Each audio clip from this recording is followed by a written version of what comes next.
Halo sahabat, salam jumpa, salam sehat.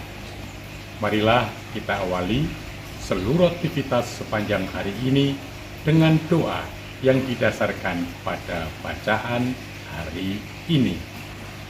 Doa pagi, Jumat 7 November 2025, hari biasa pekan 31. Anak-anak dunia ini lebih cerdik terhadap sesamanya daripada anak-anak terang.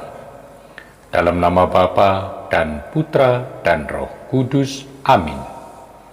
Bapa, Paulus membuktikan panggilannya itu dengan ajaran dalam kuasa roh dan tanda-tanda mukjizat yang juga Engkau berikan kepada bangsa kafir itu dan diterima baik oleh mereka.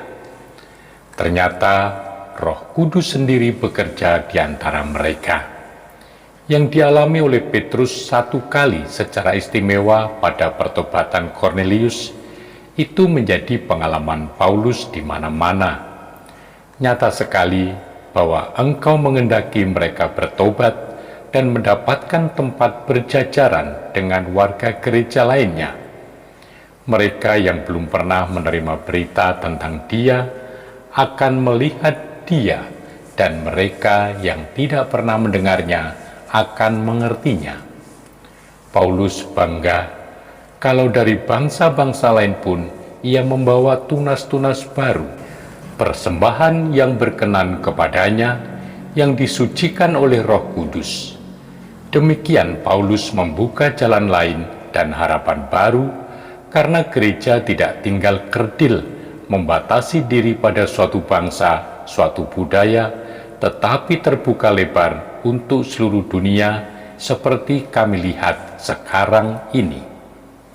Bapa, mendengar, membaca Injil hari ini, kami bertanya, apakah bendahara yang sudah mengamburkan uang milik tuannya tidak berbuat curang lagi terhadap majikan dengan memalsukan surat hutang? Tetapi di Palestina pada zaman Yesus, bendahara yang mengelola milik tuannya itu tidak mendapat bayaran. Ia boleh dan diandaikan berusaha sendiri dengan menuntut lebih daripada yang seharusnya dibayarkan kepada tuannya, dan selisihnya itu untuk diri sendiri. Dengan menyuruh mengubah surat utang, ia tidak merugikan tuannya yang akan mendapat setoran minyak atau gandum sebagaimana mestinya. Bendahara ini hanya melepaskan keuntungan bagi dirinya, tetapi ia merelakan laba sementara ia masih kuasa untuk mendapat penampungan nanti selanjutnya. Mamon yang tidak jujur digunakan cerdik untuk mendapatkan tumpangan di hari kemudian. Bapa, Yesus berkata, anak-anak dunia ini lebih cerdik terhadap sesamanya daripada anak-anak terang. Mereka memperhitungkan bagaimana menjalankan uangnya untuk menyelamatkan diri pada hari naas nanti. Mengapa anak-anak terang tidak berbuat yang sama? Uang itu bisa menolong sekarang, tetapi tidak lagi kelak sesudah mati. Uang, kekayaan membawa segi tidak terlalu beres, maka disebut mamon yang tidak jujur.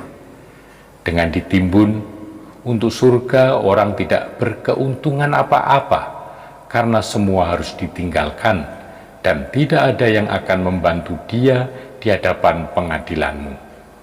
Tetapi bila kekayaan itu dilimpahkan kepada para miskin dalam usaha menolong mereka, meringankan penderitaan, membebaskan dari penindasan, para miskin kekasihmu ini akan berbicara baginya di hadapanmu. Menegakkan keadilan menjadi jalan keselamatan. Yesus minta perhatian akan cara pemikiran ini dan menunjuk pada cerdiknya perhitungan anak-anak dunia yang mempermalukan anak-anak terang, karena lamban memperhitungkan cara mencari jaminan untuk di surga. Bapa di surga, Engkau telah melaksanakan karya agung melalui Yesus Kristus, sabda kerahiman-Mu. Semoga roh-Nya menjiwai kami, agar kami dapat mendiami dunia ini sebaik mungkin. Demi Yesus Kristus Putra-Mu, yang hidup dan berkuasa, kini dan selama-lamanya. Amin. Semoga Allah yang Maha Kuasa memberkati saudari-saudara sekalian, Bapa dan Putra dan Roh Kudus. Amin.